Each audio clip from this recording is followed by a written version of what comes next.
Graça e paz, as alunas do curso de Capacitação Bíblica para Mulheres do Seminário Teológico Pentecostal do Nordeste.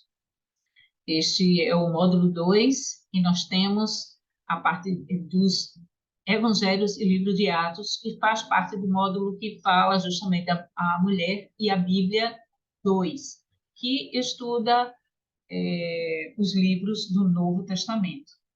Nós vamos estar estudando os livros dos evangelhos e o livro de Atos, nessa aula. Bem, nós vamos ver que as jornadas de Jesus nos seus primeiros anos passam justamente, Jesus nasce em Belém, então ele faz um movimento para Nazaré, né, tem a sua infância, mesmo ainda na sua meninice, ainda vai para o Egito, aqui já no final do mapa, que vocês estão vendo, e depois retorna para Belém e Jerusalém. Então, faz esse movimento aqui ainda na sua infância. Em seguida, a gente vê o caminho de Jesus no início de seu ministério, sempre concentrando sempre as suas atividades na parte da Galileia, a parte de cima do mapa, né? Samaria, e já no final do seu ministério é que ele chega em Jerusalém. Né? Então, ele faz vários movimentos que são relatados nos evangelhos. Aqui é a Palestina nos tempos de Jesus, né? Que era dividida assim, sempre a parte de cima, né? Tiro, Fenícia, tinha a Galileia, né? Que tinha justamente Cafarnaum, Caná, Nazaré, Betsaida, Decápolis, aqui ao lado, e já abaixo a Samaria, né? E mais ao sul, nós vemos aí a Judéia, né? Onde fica justamente Jerusalém e Belém. As histórias relatadas nos evangelhos justamente estão nesse ambiente aqui. Nós vamos ver que um panorama dos evangelhos, que, no caso, contam a história de Jesus a partir de quatro óticas diferentes, quatro pontos de vistas diferentes. O livro de Mateus ele tem uma característica mais de um Jesus profético. Jesus é apresentado como rei dos judeus, e os destinatários desse evangelho de Mateus são os próprios judeus, né? O povo a que Jesus pertencia. E a ênfase maior é nos sermões de Jesus. A gente pode destacar no livro de Mateus que nós temos os sermões de Jesus, né? Um exemplo é o Sermão da Montanha, os capítulos 5 e 6 do livro, e o sermão profético de Jesus, falando sobre o princípio das dores, o final dos tempos. O livro de Marcos, ele mostra Jesus como prático, ele em atividade o tempo todo. Jesus é apresentado como servo. O livro tem os destinatários, é o povo romano mesmo, né, que era o império que estava em vigência naqueles dias. E também a ênfase é nos milagres de Jesus, não somente as curas, mas expulsão de demônios e outros milagres, como a multiplicação dos pães e muitos outros milagres de Jesus. O livro de Lucas já traz Jesus como histórico, né? E a gente vai ver Jesus sendo apresentado como filho do homem. O livro é destinado aos gregos, né? E a gente vê aí também a ênfase nas parábolas de Jesus, que era a forma que Jesus utilizava para ensinar alguma verdade espiritual. Já o Evangelho de João, que é destacado dos demais por ter uma construção diferenciada dos outros, a gente percebe que a característica de Jesus apresentada, mais destacada no livro de João, é Jesus espiritual.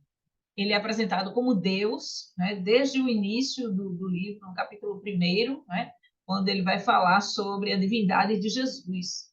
Né? Então, os destinatários são a todos os crentes, todos os cristãos. E a ênfase, como a gente já tinha dito, na divindade de Jesus. A gente vê aí o primeiro evangelho, não o primeiro a ser escrito, mas o primeiro evangelho na ordem de Mateus, na ordem dos evangelhos, é o livro de Mateus, que tem o tema Este é Jesus, Rei dos Judeus, já colocado lá em Mateus 27, 37. Nesse livro, a gente vê o início com a genealogia de Jesus, no capítulo 1. Essa genealogia ela é dividida em 3 partes.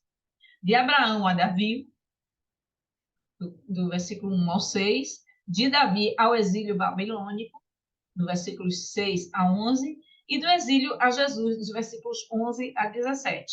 Também é nessa genealogia de Jesus, né, por parte de pai, né, por parte de José, né, que defende justamente a genealogia de que Jesus é descendente direto do trono de Davi, por ser seu descendente, e também nós vemos as mulheres nessa genealogia de Jesus apresentada por Mateus. Tamar, Raabe, Ruth e Batseba. Então, todas essas 4 mulheres, elas participam da genealogia de Jesus. Uma coisa que não era muito comum era as genealogias terem nome de mulheres, né? Nós vemos na sequência a identificação do rei, Jesus sendo chamado de Cristo, Jesus e Emanuel, que quer dizer Deus conosco. Nós temos também o precursor do rei, que é o João Batista. Ele vem preparar o caminho, né? Ele é chamado voz do que clama no deserto, prepara o caminho do Senhor. Então, a gente vê aí que no capítulo 3, João Batista apresenta a sua mensagem de arrependimento, né? E, na sequência, nós vemos o rei rejeitado, no capítulos 8 e 9, o rei rejeitado, né? A gente vê aí uma oposição, essa oposição ela é destacada nos evangelhos, não somente em Mateus. E nós vemos também as parábolas do evangelho de Mateus, capítulos 13, 21 e 22 vão trazer várias parábolas de Jesus. No capítulo 23, 21, ou seja, a gente vai pular aqui para o ministério do rei, capítulo 4, né, que começa o ministério de Jesus, aí a gente vê a tentação e os primeiros discípulos que Jesus chama. Na sequência, a gente vê o Sermão da Montanha, que são a parte dos ensinamentos desse rei, que é Jesus. Então, capítulos 5 e 6, aí nós temos primeiro as bem-aventuranças, e o capítulo 6 com as formas públicas de expressão da religião judaica, que são as esmolas, a oração e o jejum, e Jesus ensina como fazer todas elas e agradar ao Senhor. E também ensina como orar, né? E aí tem a famosa oração do Pai Nosso. Nós vemos também a direção divina de como orar, né? Pedir, buscar e bater. A insistência na oração, a constância na oração. Nós vemos no capítulo 21, o rei a caminho da cruz. A gente vê a oposição ao rei no capítulo 23. O sermão profético, capítulos 24 e 25, que Jesus relata nesse sermão profético, é justamente as últimas coisas a acontecerem, né? Aí temos os últimos atos do rei no capítulo 26, no 27, a morte do rei, capítulo 28, a ressurreição do rei, e, na sequência, a comissão do rei, que é quando Jesus fala sobre a grande comissão de que os seus discípulos deveriam continuar a sua obra pregando o evangelho em todo o mundo, né? E com a promessa de que ele estaria conosco através dos séculos.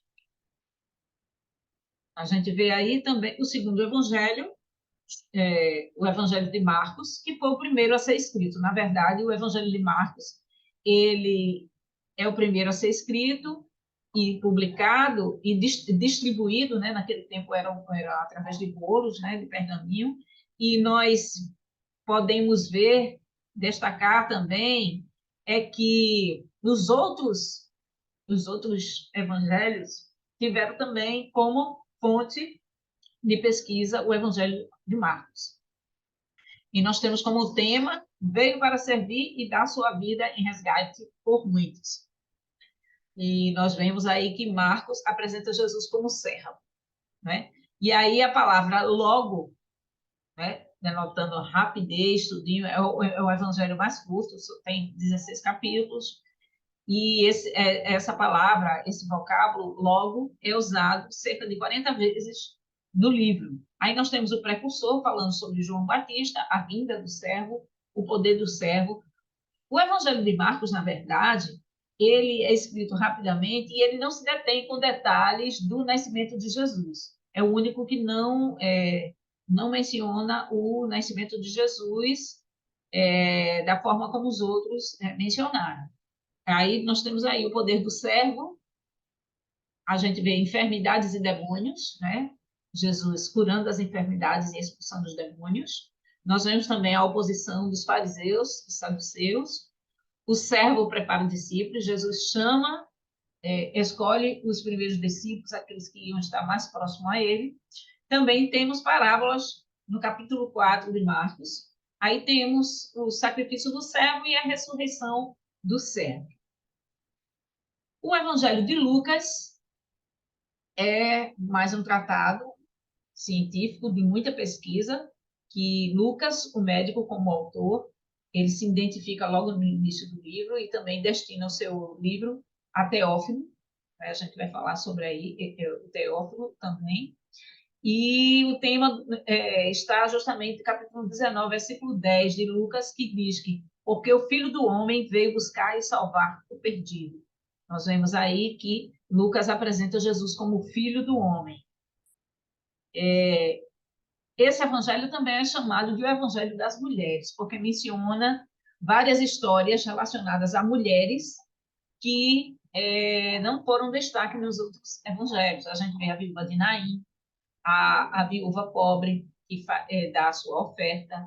Nós vemos a lista das mulheres que acompanhavam o ministério de Jesus bem próximo, inclusive algumas eram da alta sociedade que mantinham também o ministério de Jesus financeiramente. Então, nós vemos várias histórias com as mulheres no Evangelho de Lucas, por isso que ele é chamado do Evangelho das Mulheres. Nascimento e crescimento de Jesus.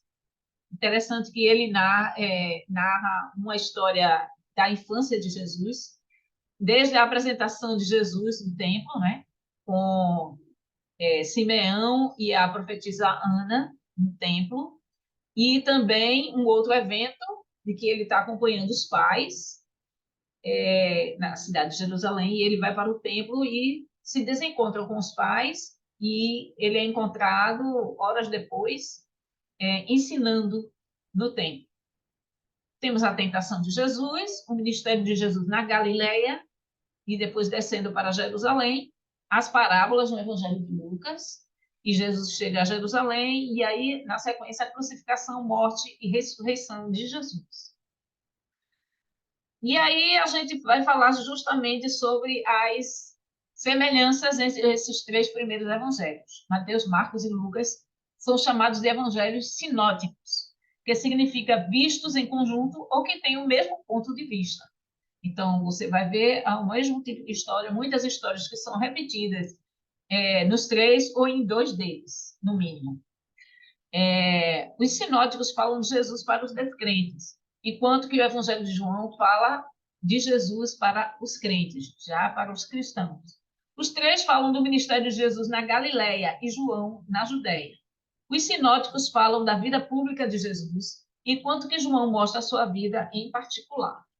E aí, na sequência, nós vemos o Evangelho segundo João, que é o apóstolo, que foi o único dos discípulos de Jesus, daqueles que conviveram com Jesus, que morreu de morte natural, né? E bem velho, bem idoso. Nós temos aí o tema do livro, que o Verbo Divino se fez carne e habitou entre nós. Então, essa questão da divindade é defendida aí pelo apóstolo João no seu evangelho, e de que ele já inicia o evangelho relatando: no princípio era o Verbo, e o Verbo estava com Deus, e o Verbo era Deus, ele estava no princípio com Deus. Todas as coisas foram feitas por intermédio dele, e sem ele nada que foi feito se fez. Né? Veio para o que era seu e os seus não o receberam.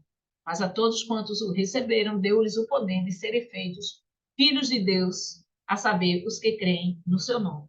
Então, ele já defende no capítulo 1 essa divindade de Jesus. Jesus como o próprio Deus encarnado. Nós temos também a palavra luz encontrada 21 vezes no livro, a natureza do verbo divino, a natureza divina, a manifestação do verbo divino. Nós temos também o ministério público do verbo divino, a oposição ao verbo divino, né? Principalmente fariseus e saduceus.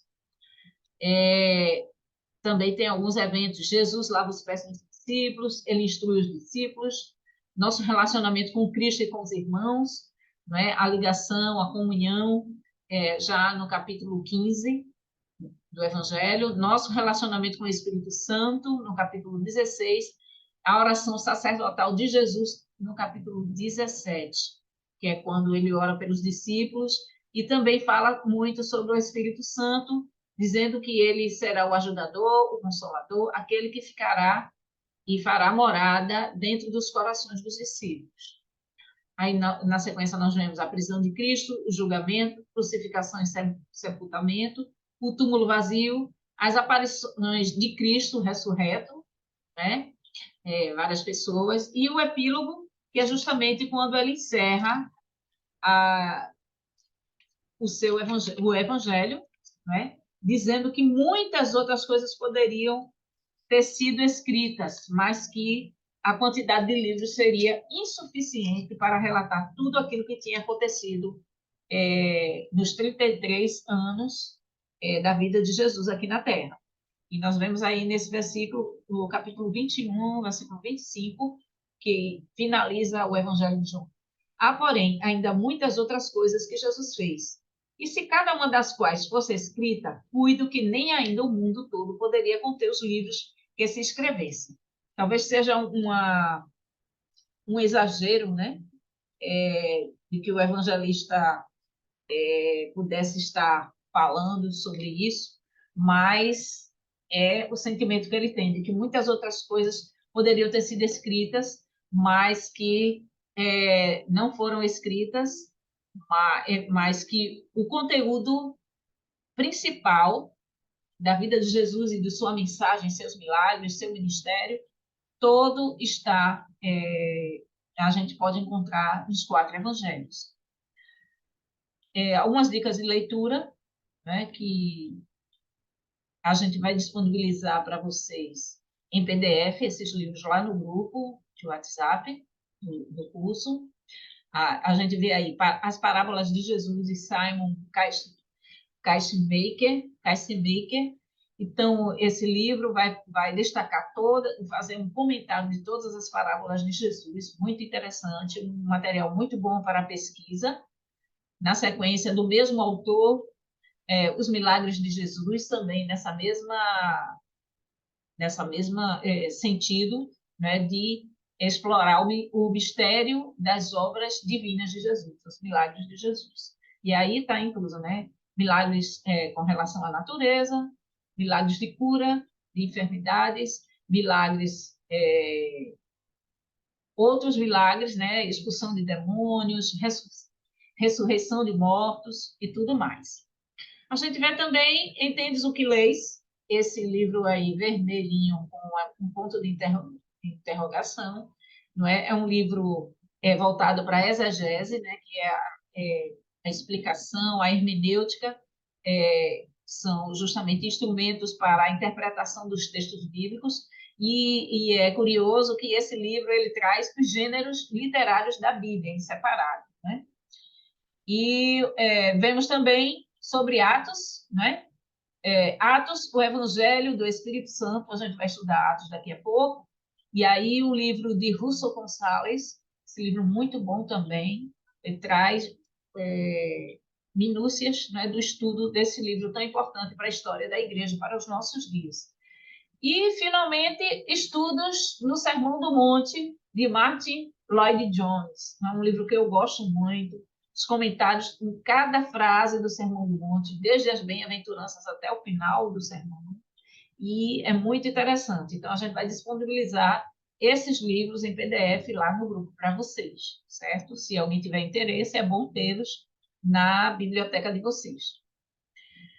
Bem, nós vamos ver aqui o livro de Atos dos Apóstolos, que é um livro também escrito pelo Lucas, o médico, né? Interessante que os dois livros eles vão trazer como se fosse uma sequência. São 2 volumes de uma só obra, né? A gente percebe que o final de Lucas, Jesus, ele fala sobre a ascensão de Jesus. E levou-os fora até Betânia e, levantando as mãos, os abençoou. E aconteceu que, abençoando-os, ele se apartou deles e foi elevado ao céu. E, adorando, eles tornaram com grande júbilo para Jerusalém. E estavam sempre no templo, louvando e bendizendo a Deus. Amém. É como se ele encerrasse essa primeira parte.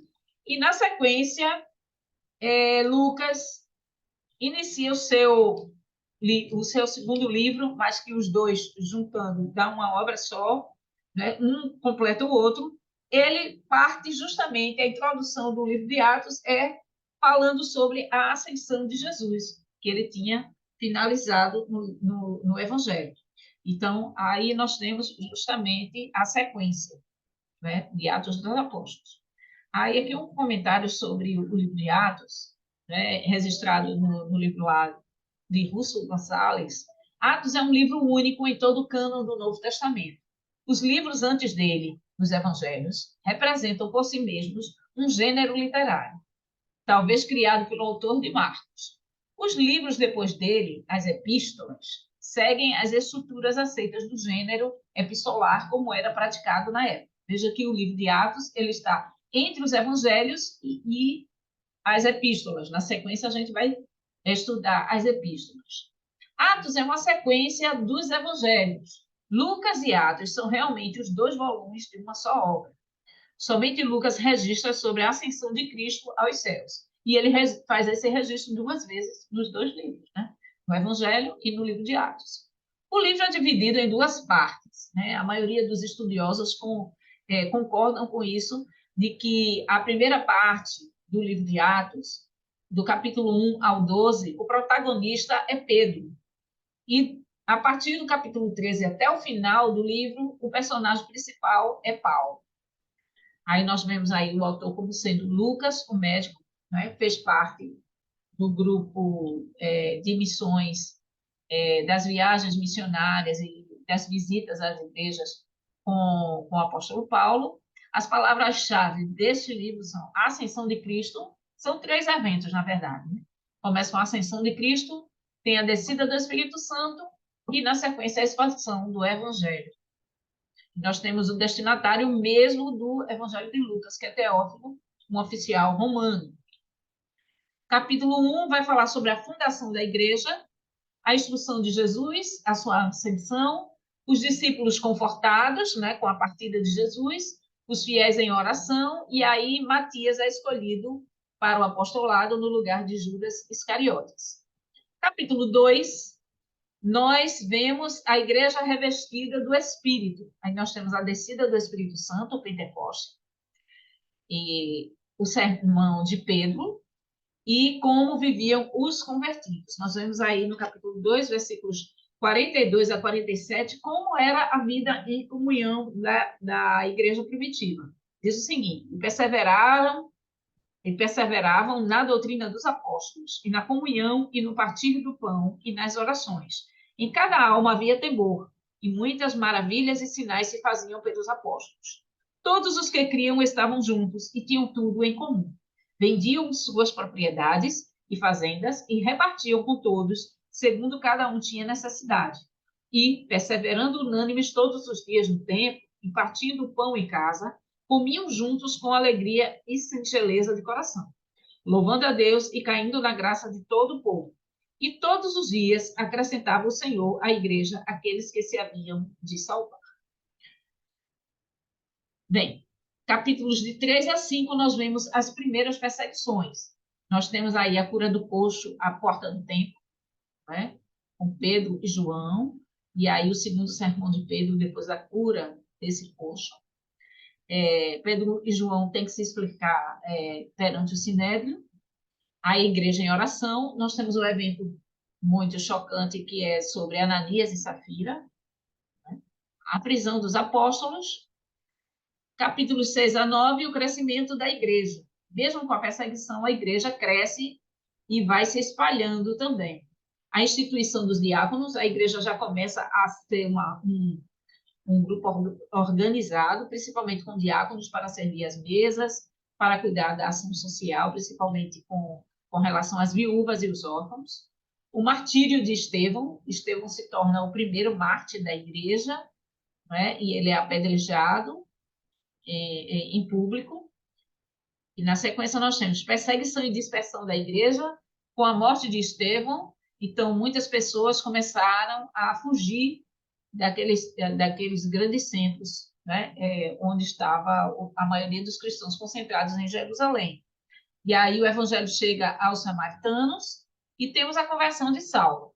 A partir daí, Saulo começa a ser o protagonista da história, né? Nós vemos aí, a partir do capítulo 13, na verdade. Capítulos 10 a 12, Pedro ainda está em evidência. E aí começa a igreja gentílica, a igreja entre os gentios. Nós vemos a conversão de Cornélio, né, que era um homem de bem, que tinha boas obras, que tinha orações, mas ainda não conhecia o Evangelho e nem o Espírito Santo. O Espírito Santo entre os gentios, né, há o derramamento do Espírito Santo entre os gentios também, isso comprovando que a salvação não era somente para os judeus. Aí nós vemos também os discípulos em Antioquia, e aí em Antioquia começa uma igreja, uma grande igreja, saindo do centro de Jerusalém para Antioquia, como uma igreja missionária, desde a sua fundação. Aí temos aí Pedro e Tiago perseguidos e a morte de Herodes. Capítulos de 13 a 17 começa aí justamente Paulo sendo o protagonista dessa história. E aí a vocação missionária da igreja. Aí temos a primeira viagem missionária de Paulo, e no capítulo 15 temos o Concílio de Jerusalém, que vai debater sobre a questão dos gentios receberem o evangelho e o ingresso deles na igreja cristã, se a circuncisão seria obrigatória para eles. A segunda viagem missionária de Paulo, e Paulo chega a Atenas e Corinto. Então, essas duas viagens missionárias, elas são muito importantes para o estabelecimento de muitas igrejas. Nós temos aí, primeira viagem missionária de Paulo. Aí, né, saindo de Antioquia, né, então, indo para Perge, Listra, Antioquia da Pisídia, Icônio, Derbe, né, voltando, Pafos, Salamina e voltando para Antioquia. Certo? Essa é a primeira viagem, é uma viagem mais curta, né? Não vai em muitas cidades. Ele está acompanhado de Barnabé e também João Marcos, que é o escritor do Evangelho de Marcos. Mas acontece um problema que João Marcos, no meio da viagem, a viagem em curso ainda, ele abandona o grupo e, por isso, ele não é aceito na segunda viagem missionária e também a separação da dupla de missionários, de Paulo e Barnabé. Paulo segue para a sua segunda viagem missionária e Barnabé não acompanha mais. Aí a segunda viagem missionária, saindo da Antioquia, Tarso, Icônio, Derbe, Listra, Antioquia, e é interessante de que ele demorava o tempo suficiente para que tivesse um grupo de convertidos, uma igreja, ele preparava uma liderança, preparava aquela igreja, né, doutrinava ela e já partia para outra cidade para o estabelecimento de outra igreja. E isso também passava o ponto inicial era sempre a sinagoga. Em cada cidade, ele já procurava o lugar que ele poderia falar para mais pessoas no tempo possível. Então, ele só fica alguns meses em cada cidade e já parte para outra. Essa segunda viagem missionária é mais extensa, né, em número de cidades que Paulo consegue chegar, né? E sempre voltando para Antioquia. Por quê? Porque ele ia prestar relatório à igreja que tinha enviado ele para o campo missionário. Capítulos 18 a 23, nós vemos aí a terceira viagem missionária. Aí ele passa por Éfeso, Tiro, Cesareia, Jerusalém e vai para o Sinédrio. E aí começa uma complicação, um problema sério com relação às dificuldades que Paulo começa a sofrer por conta de ser um grande pregador do Evangelho, e o Império Romano já está de olho nisso. Dos capítulos 23 a 26, a gente vê Paulo como prisioneiro do Senhor.